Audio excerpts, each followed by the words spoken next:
कृष्णा सोबती द्वारा रचित कहानी सिक्का बदल गया का शेष भाग पढ़ेंगे, जो कि WB बोर्ड सेमेस्टर 3 क्लास 12 में है।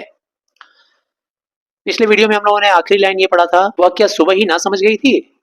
यानी कि शाहनी जो थी वह सुबह जब स्नान करने के लिए नदी पर गई थी तो वहां पर लोगों के कदमों के निशान को देखकर ही वो समझ गई थी कि आज इस शहर में, इस गांव में बहुत सारे लोगों का आगमन हुआ है, ऐसे दंगाइयों का या ऐसे लोगों का जो धर्म की विभिन्नता को देखकर और पाकिस्तान वाले हिस्से से निकालकर हिंदुस्तान में भेजेंगे उन लोगों को जो मुस्लिम नहीं है, जैसा कि भारत की ओर से भी किया जा रहा था कि जो वहां हिंदू नहीं था उसे पाकिस्तान के हिस्से में भेज दिया जा रहा था, हिंदुस्तान के हिस्से से निकालकर। ये जो पंजाब है ये पहले कॉमन जगह था। जब भारत और पाकिस्तान का बंटवारा नहीं हुआ था तो कॉमन था, यानी लाहौर के लोग भी पंजाबी बोलते थे और हमारे अमृतसर के लोग भी पंजाबी बोलते थे। पंजाब के अमृतसर ही है वो जगह जहाँ वो बॉर्डर है, अटारी बॉर्डर, बाघा बॉर्डर, उसके इस पार पाकिस्तान का लाहौर इलाका जो सबसे नजदीक पड़ता है और इधर अमृतसर। बेगू पटवारी और मस्जिद के मुल्ला इस्माइल ने जाने क्या सोचा, शाहनी के निकट आकर खड़े हो गए। जाने क्या सोचा, मस्जिद के मुल्ला मतलब मस्जिद के मुल्ला।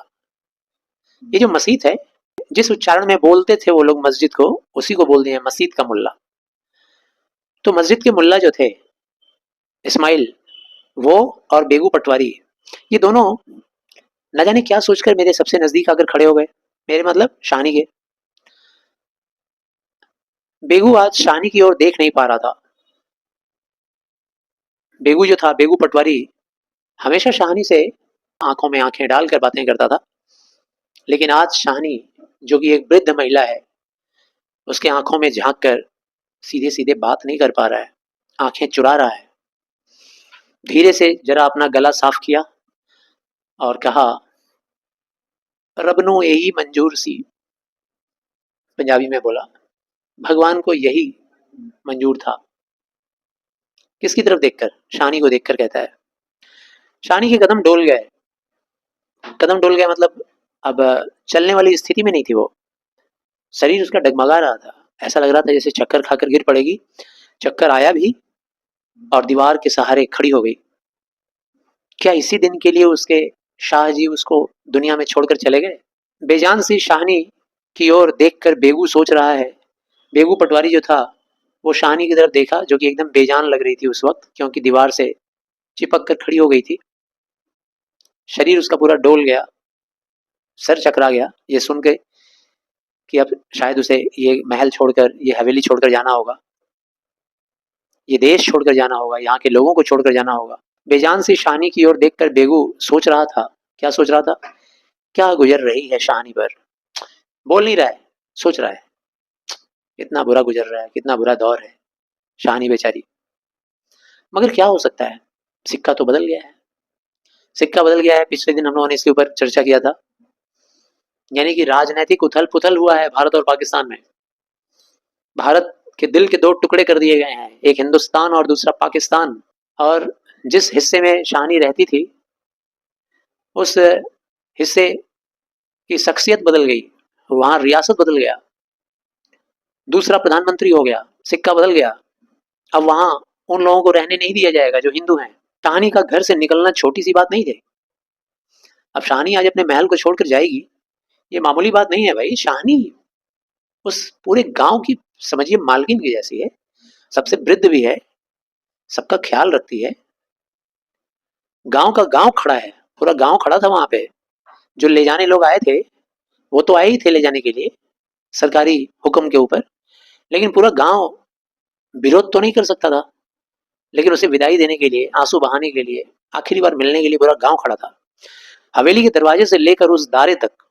दारा क्या होता है? तो घर के सामने एक बड़ा लंबा चौड़ा एरिया होता है, उस एरिया को एक बाउंड्री से घेर दिया जाता है ईंट की दीवार से, वो दारा कहलाता है, बेड़ा कहलाता है। तो घर के दरवाजे से लेकर उस बेड़े तक बड़ी भीड़ थी, जिसे शाहनी ने अपने पुत्र की शादी में बनवा दिया था। इनके बेटे का जिक्र 2 बार किया गया है कहानी में, लेकिन ये कुछ खास बताया नहीं गया है कि उनका बेटा क्या लड़ाई में मारा गया, या क्या हिंसा में मारा गया विभाजन के समय, या कहीं इन लोगों को छोड़कर चला गया था। चूंकि यहाँ पर बात हुई है दूसरी बार कि उनका विवाह हो गया है उनके बेटे का, तो विवाह होने वाली बात को आधार अगर हम लोग बनाएं तो ये मान सकते हैं कि उनका बेटा किसी काम के सिलसिले में, अपने करियर के सिलसिले में कहीं बाहर गया हो। तब से लेकर आज तक सब फैसले, सब मशवरे यही होते रहे हैं। मशवरा उर्दू वर्ड है, मशवरा मतलब सलाह करना एक दूसरे के साथ, है ना, राय मशवरा करना। तो आज तक यहीं पे सारे मशवरे किए जाते हैं। इतना बड़ा जगह है ये। इस बड़ी हवेली को लूट लेने की बात भी यही सोची गई थी। अच्छा, कुछ दिनों पहले शेरे को जब ये हुक्म दिया गया कि शाहनी को मार देना है और उसका घर लूट लेना है, तो वो राय मशवरा भी इसी जगह पे किया गया है। इतना बड़ा जगह है वो। यह नहीं कि शाहनी कुछ न जानती हो, वह जानकर भी अनजान बनी रही। शाहनी को सब पता था, वृद्ध थी, अनुभवी थी, देश में कैसी राजनीतिक और सामाजिक स्थिति चल रही है ये भी उसे पता था। तो जब सब कुछ जानती थी तो ये क्यों न जानेगी कि आज मुझे हटाया जाएगा यहाँ से, कभी ना कभी मुझे हटाया जाएगा यहाँ से। लेकिन सब कुछ जान के भी अनजान बनी रही। क्यों? जिस गांव में जिन लोगों के साथ रहती थी उनका स्नेह पाना और उन्हें स्नेह देना आखिरी दम तक करना चाहती थी वो जारी। उसने कभी बैर नहीं जाना, उसने कभी जाति पाति का भेदभाव नहीं किया, किसी का बुरा भी नहीं किया। लेकिन बूढ़ी शाहनी यह नहीं जानती कि सिक्का बदल गया है। लेकिन उसको क्या पता कि सिक्का बदल जाने का इतना बड़ा प्रभाव मेरे ऊपर पड़ेगा। सिक्का बदल गया मतलब राजपाट बदल गया, हुकूमत बदल गई देश में, ये तो उसे पता था। लेकिन इस सिक्का बदल जाने की वजह से प्रभाव क्या पड़ेगा ये उसे नहीं पता था। इतना बड़ा प्रभाव। देर हो रही थी। दाऊद खां जरा अकड़ कर आगे आया। आया तो था अकड़ कर, लेकिन फिर शाहनी के पास आकर ढीला पड़ गया। ड्योढ़ी पर खड़ी निर्जीव छाया को देखकर ठिठक गया। आया अपनी ड्यूटी को पूरा करने, लेकिन जैसे ही देखा शाहनी को खड़ी है वो ठिठक गया देखकर। वही शाहनी है जिसके शाहजी उसके लिए दरिया के किनारे खेमे लगवा दिया करते थे। ये वही शाहनी है जिसके पति शाहजी एक जमाने में इस खान के लिए, मतलब ये जो दाऊद खान है, इन लोगों के लिए दरिया के किनारे, नदी के किनारे खेमे लगवा देते थे भाई, सुविधा के लिए तंबू वगैरह लगवा देते थे। यह तो वही शाहनी है जिसने उसकी मंगेतर को सोने के कर्ण फूल दिए थे मुंह दिखाई में। और ये वही शाहनी है जिसे वो आज अपने साथ जबरदस्ती ट्रक में बिठाकर भारत पहुंचाने वाला था।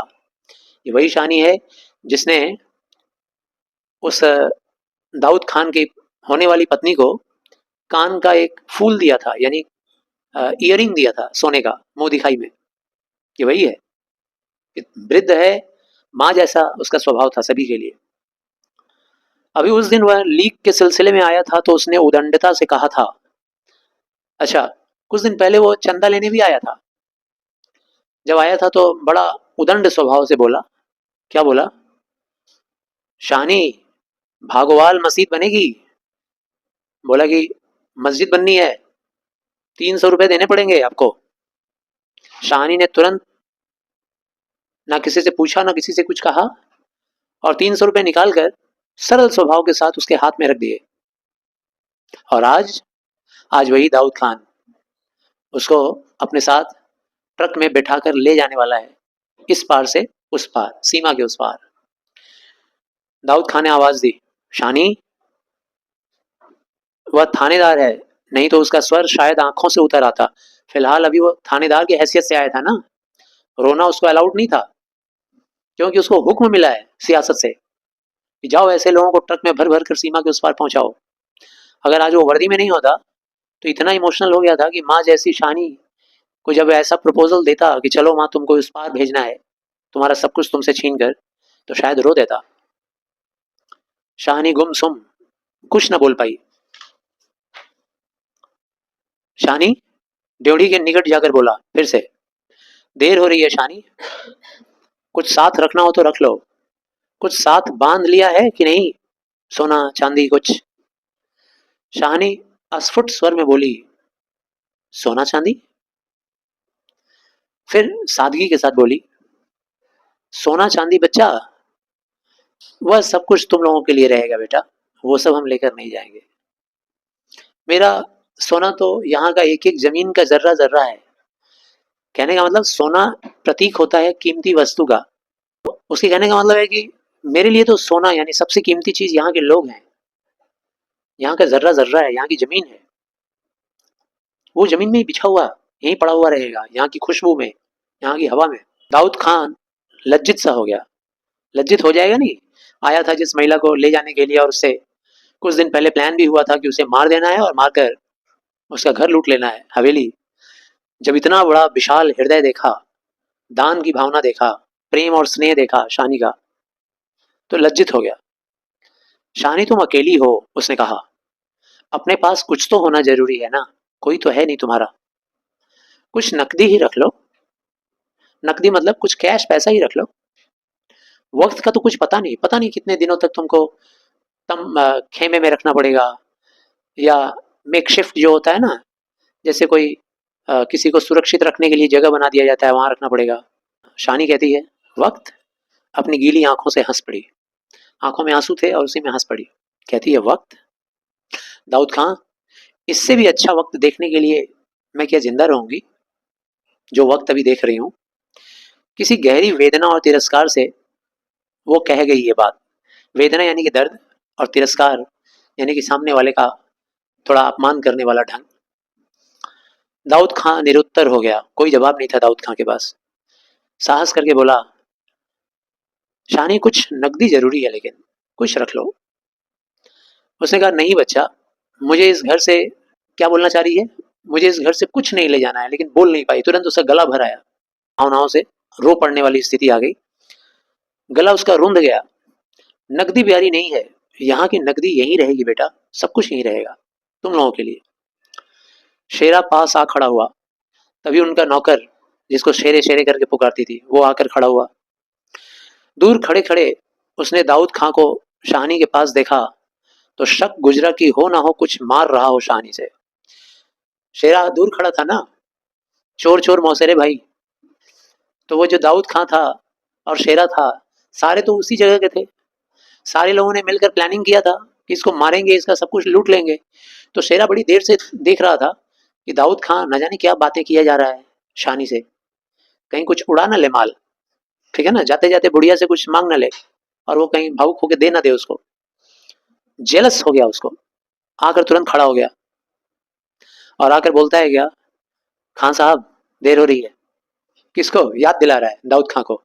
क्या कर रहे हैं इतना देर से खड़े होकर, ले जाइए। शाहनी चौंक पड़ी। जब शाहनी देखी कि शेरा ऐसा बोल रहा है, चौंक गई। देर, मेरे घर से मुझे देर, बोल रही है बेटा, ये मेरा घर है, आज ऐसी स्थिति आ गई है कि मेरे घर घर से ही मुझे देर हो रही है। आंसुओं की भंवर में न जाने कहां से विद्रोह उमड़ पड़ा। तुरंत उसको गुस्सा जैसा आ गया शानी को अपने नौकर पर। कहती है मैं पुरखों के इस बड़े घर की रानी और या मेरे ही अन्न पर पले हुए, नहीं यह सब कुछ नहीं, ठीक है। उसके मन में गुस्सा आ गया और कहती है ये मेरा इतना विशाल घर, मेरी हवेली, और ये सब मेरे ही अन्न पर पले हैं। किसको बोल रही है, शेरे को। शेरे की तरफ संकेत है, मेरे ही अन्न पर, मेरे ही दिए हुए दाना पानी पर खाकर पला बढ़ा है, और आज कह रहा है देर हो रही है। ठीक है, देर हो रही है। शाहनी के जैसे कानों में यही गूंज रहा है। क्या गूंज रहा है कि मेरा नौकर शेरा, जिसको मैं बच्चे जैसा मानती हूँ, कह रहा है कि खान साहब देर हो रही है, देर हो रही है, बार बार रिपीट कर रही है, देर हो रही है। पर नहीं, रो रो कर नहीं, शान से निकलेगी इस पुरखों के घर से। अपने बारे में कह रही है ये जो शानी है ना बेटा, रो रो कर नहीं निकलेगी, शान से फक्र के साथ निकलेगी अपने शाहजी के इस हवेली को छोड़कर। मान से लांघेगी ये दहलीज, जिस दहलीज पर एक दिन कदम रखे थे दुल्हन के रूप में, आज उस दहलीज को लांघेंगे हम मान और सम्मान के साथ। जिस पर एक दिन बहू रानी बनकर आ खड़ी हुई थी मैं। अपने लड़खड़ाते कदमों को संभाल कर शानी ने दुपट्टे से अपने आंखें पोंछी और दहलीज के बाहर हो गई। बड़ी बुढ़िया जितनी भी थी, दादियां जितनी थी वहां पर, चाचियां दादियां, सब की सब रो पड़ी। उनके दुख सुख की साथिन थी ना शाहनी, हमेशा उनके दुख सुख में उन्हें सहारा देना, उनके पास जाना। और आज वही इस घर से निकल रही है और कोई कुछ कर भी नहीं पा रहा है। किसकी तुलना हो सकती थी उसके साथ? किसी के ऊपर कितना भी बड़ा दुख आया हो उस गांव में, क्या ऐसा दुख आया था कि कोई अपना घर छोड़कर कहाँ जाना है ये भी नहीं पता, बस भारत जा रहे हैं। अब वहां जाएंगे तो कहाँ रहेंगे ये भी नहीं पता। सरकार क्या हमको घर देगी? क्या हमारे लिए कोई बंदोबस्त है? ये भी नहीं पता। खुदा ने सब कुछ दिया था, मगर बिन बदले वक्त बदले। सब कुछ दिया था भगवान ने, लेकिन दिन बदले और वक्त बदले। दिन बदल गया, सियासत बदल गई, सिक्का बदल गया। शाहनी ने दुपट्टे से सिर ढांप कर धुंधली आंखों से हवेली को अंतिम बार देखा। उसने दोनों हाथ जोड़ लिए और जैसे ही दुपट्टा से आंखों का आंसू पोंछकर पीछे एक बार मुड़ी अपनी हवेली को देखने के लिए, तो जोर से रो पड़ी और हाथ अपने आप जुड़ गया उसका प्रणाम करने के लिए उस घर को। पति की याद है, ससुराल है, मेरा अपना घर है। यही अंतिम दर्शन था, अंतिम प्रणाम था। शाहनी ने जोर मारा, सोचा एक बार घूम फिर कर पूरा घर क्यों न देखा हूं।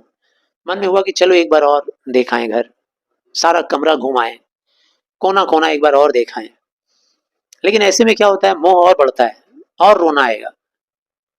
इसीलिए उसका दिल छोटा होने लगा। जिनके सामने हमेशा बड़ी बनी रही, उनके सामने वह छोटी ना होगी। उसने सोचा कि जिन गांव वालों के सामने मैं रानी की तरह जी हूं, सबको मैंने मदद किया है, रानी महारानी की तरह मैं इन लोगों के सामने रही हूं आज तक, आज इन लोगों के सामने रो रो कर अपनी लाचारी दिखाऊंगी, गरीबी, छोटापन नहीं, हंस कर विदा होंगे यहाँ से।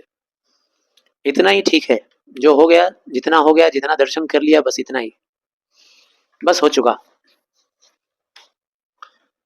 सिर झुकाया, ड्योढ़ी के आगे कुल वधु की आंखों से निकलकर कुछ बूंदें छू पड़ी। और जैसे ही घर के आंगन मतलब दहलीज को लांग कर बाहर निकली, आंखों से आंसू और छू पड़े।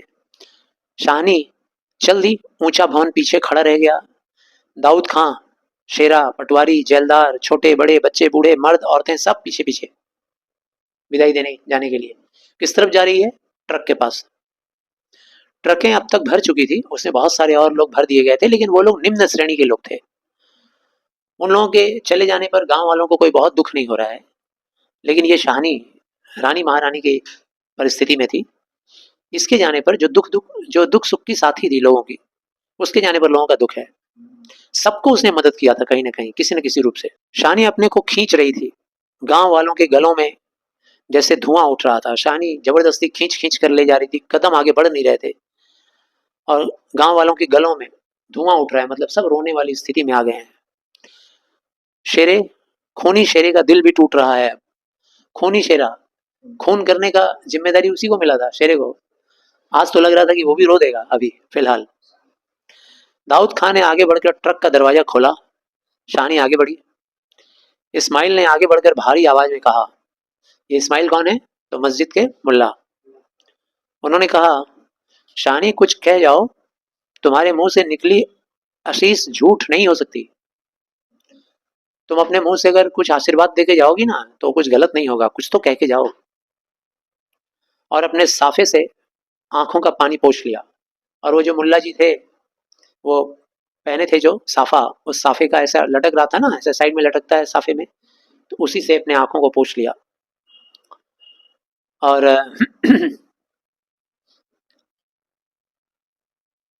शानी ने उठती हुई हिचकी को, उसके मन में हिचकियां उठ रही थी रोने के लिए, उसको रोक कर उसने कहा रूंधे गले से, रोते हुए गले से, रब तुआनु सलामत रखे बच्चा, खुशियां बख्शे।